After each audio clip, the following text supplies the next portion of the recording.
पालखी सोहळा 2026 या निमित्ताने पुणे ग्रामीण पोलीस दलाकडून बंदोबस्ताची पूर्ण तयारी करण्यात आलेली आहे। पुणे ग्रामीण पोलीस दलाचा जे कार्यक्षेत्र आहे त्या कार्यक्षेत्रात एकूण 6 मानाचे पालखी जे आहे ते जात आहे इथून पंढरपूरला। आणि संत ज्ञानेश्वर महाराज आळंदी देवस्थान इथून संत ज्ञानेश्वर याची पालखी आमच्याकडे झेंडेवाडी सासवड पोलीस स्टेशनच्या हद्दीमध्ये एंटर होत आहे आणि त्यातून सासवडला 2 दिवसाचा मुक्काम करून पुढे जेजुरीच्या नंतर वेलाचे नंतर नीरा मार्गे लोणंद सातारा जिल्ह्यात आगमन होत आहे। असा हे साधारण 55 किलोमीटरचा प्रवास जे आहे पुणे ग्रामीण पोलीस दलाचे कार्यक्षेत्रातून होत आहे। तसेच संत तुकाराम महाराज ह्या पालखीचा आगमन पुणे ग्रामीण पोलीस दलाचा कार्यक्षेत्र जे आहे त्याच्यात कुंजीरवाडी उर्ली कांचन पोलीस स्टेशनच्या हद्दीमध्ये होत आहे। त्याचे नंतर यवत, वरवंड, उंडवडी, बारामती, सणसर, इंदापूर आणि सराटी आणि पुढे अकलूज ला सोलापूर जिल्ह्यात जे आहे ते पालखी सोहळा जात आहे पंढरपूर जाण्यासाठी। ह्या रूट आमच्याकडे 160 किलोमीटर पेक्षा जास्त रूट आहे। ह्या दोघे पालखी सोहळ्यासाठी जे बंदोबस्त आहे ते नेमण्यात आलेला आहे। दोघे पालखी बरोबर पोलीस दलाचे सिनियर अधिकारी राहणार आहात। दोघे रूटवर एक ॲडिशनल SP रँकचे ऑफिसर जे आहे ते देखरेख अधिकारी म्हणून काम करणार आहे। पालखी सोहळ्याबरोबर एक SDPO रँकचा ऑफिसर, त्याचबरोबर इतर अधिकारी, SRPFचे जवान, QRT, त्याचबरोबर निर्भय पथक अशा टीम्स प्रत्येका पालखीबरोबर देण्यात आलेल्या आहेत। प्रत्येका पालखीबरोबर दोघे पालखी रूट जे आहे दोघे पालखी रूटवर आमचे फिरते पोलीस मदत केंद्र असणार आहे। याच्यात अधिकारी, तपासी अंमलदार सुद्धा राहणार आहे, कारण काही वेळी मिसिंगची कंप्लेंट, काही चोरीची कंप्लेंट आल्यानंतर त्याच ठिकाणी त्याची जे तक्रार नोंदवण्याची सोय करण्यात आलेली आहे। त्याचबरोबर प्रत्येका पालखी रूटवर मुक्कामाच्या ठिकाणी आणि विसाव्याच्या ठिकाणी बंदोबस्त योग्य पद्धतीने लावून तिथे जे गर्दी नियंत्रण आहे, विशेष करून रांग व्यवस्था जे आहे ज्याचे एंट्री पॉईंट आणि एक्झिट पॉईंट वेगवेगळे असले पाहिजे असले प्रकारचा नियोजन करण्यात आलेला आहे।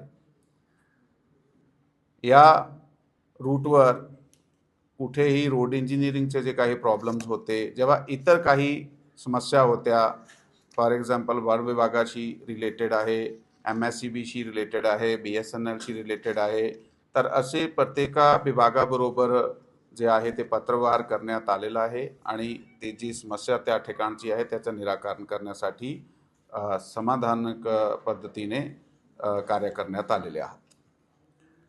या संत तुकाराम महाराज पालखी सोहळ्यावर 3 रिंगण, एक पहिला काठेवाडी, दुसरा बेलवंडी आणि तिसरा इंदापूर या ठिकाणी 3 गोल रिंगण जे आहे ते आयोजित करण्यात येत आहे।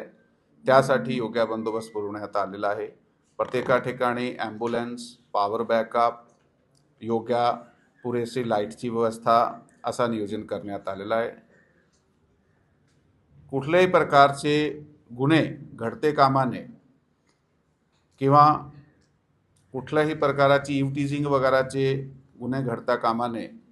आमचे क्राईम ब्रांच आणि महिला पोलिसाचे विशेष पथक दोघे पालखी रूटवर सतत कार्यरत असणार आहे।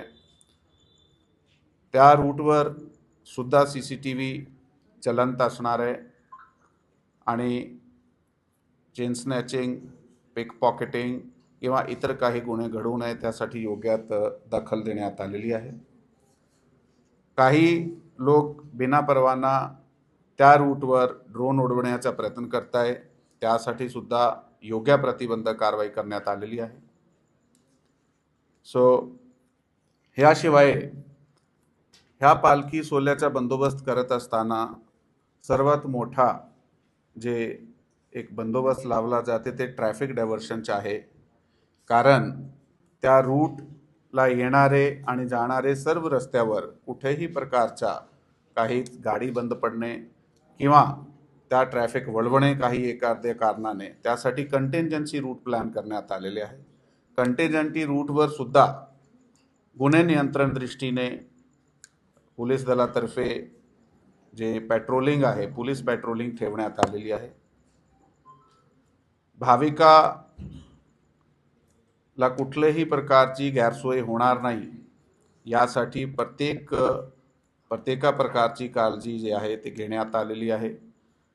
या रूटवर काही वेळी काही स्वागत कक्ष उभे केले जातात.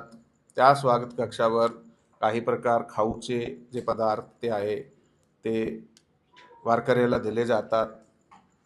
ते सर्वाचा वेलकम आहे त्यासाठी. परंतु त्या ठिकाणी DJ लावणे, गाणे वाजवणे किंवा असे प्रकारचा कुठलाही नॉईज पोल्युशन करणे त्यावर योग्य प्रतिबंध कारवाई सुरुवातीपासून करण्यात आलेली आहे.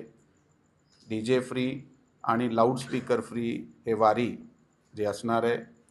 त्याच्याबरोबर पुणे ग्रामीण पोलीस दलातर्फे दोघे पालखी सोहळ्याबरोबर मिळून आणि वारकऱ्याबरोबर मिळून एक हरित वारीचा कन्सेप्ट राबवण्यात आलेला आहे. मागच्या वर्षी सुद्धा अखेर रूटवर प्लांट लावण्यात आले होते. यावर्षी सुद्धा प्रत्येका पोलीस स्टेशनची हद्दीमध्ये त्या रूटवर जागोजागी जे आहे ते ट्री प्लांटेशन करण्यात येणार आहे. पाऊस सुरू झालेला आहे म्हणून आता लावण्यात आलेले जे झाडे आहे ते पुढच्या वर्षी अजून मोठे होऊन जाईल आणि पर्यावरणात एक चांगला इम्पॅक्ट त्याचा होईल. याशिवाय संपूर्ण बंदोबस्त जे येणार आहे त्याचे राहण्याची सोय, त्याची ट्रान्सपोर्टेशनची सोय हे सुद्धा चांगल्या प्रकारे करण्यात आलेली आहे. काही गोष्टी जे पुणे ग्रामीण पोलीस दलाकडे सध्या उपलब्ध नाही आहे ते दुसऱ्या घटकाकडून मागून घेतल्या गेल्या आहेत. जसा की सर्वेलन्स व्हॅन आहे किंवा इतर काही टेक्निकल सर्वेलन्सचे जे उपकरण आहे ते दुसऱ्या घटकाकडून विनंतीवर मागण्यात आलेलं आहे. ह्या बंदोबस्ताती योग्यप्रमाणे आमची तयारी आहे आणि आपण सर्वाला पालखी सोहळा 2026 याची खूप खूप शुभेच्छा. थँक्यू. जय हिंद, जय महाराष्ट्र.